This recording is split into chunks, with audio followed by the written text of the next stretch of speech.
Hello and welcome to another fun-filled edition of Adam's Music Box. And today I want to talk about the First Lady of the Harp, Dorothy Ashby.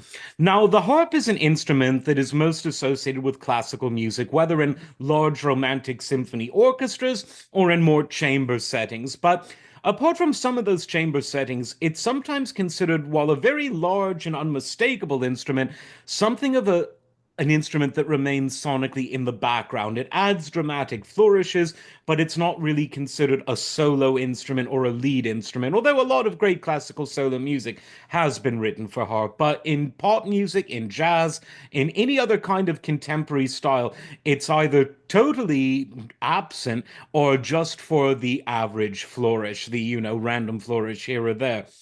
Now, Dorothy Ashby took the harp and made it a lead instrument in multiple kinds of jazz: cool jazz, modal jazz, bebop, avant garde, post bop, fusion.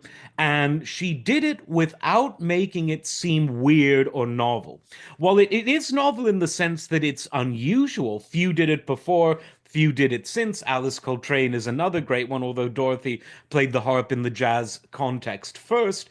What's not novel about it is she doesn't make it stick out like a sore thumb. You're not sitting there thinking, oh, it's a harp. Isn't that weird? You're thinking, oh, this is a wonderful soloist. This is a wonderful musician.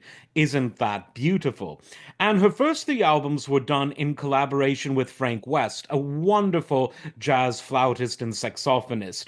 And the music is both intense and gentle. It's in no way laid back. It's in your face, but it's also very beautiful and ethereal. And as her career went on, she got ever more experimental, but I would say nevertheless accessible. Her 1962 self-titled album, an absolute breakthrough, one of the best albums of the 60s. And then by the end of the decade, the end of the 60s, she was really doing some interesting stuff, hinting at fusion. I'm talking about the 1968 album Afro Harping and Dorothy's Harp from 69.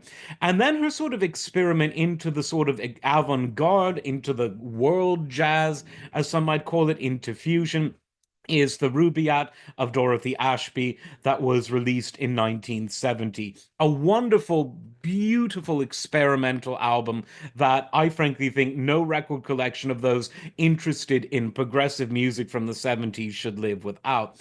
And she continued to play live and she continued to record throughout the 70s. Much of her work, luckily most of it, is available on your Spotify's and your other streaming networks. Her final album was a harp version of Rodrigo's wonderful Concierto de Aranjuez. Miles Davis famously did a trumpet version of that with Gil Evans in the 50s, so you don't want to miss that either. A true, true legend who did things with the harp, frankly, that no one could ever do. Really a uniquely brilliant talent, Dorothy Ashby.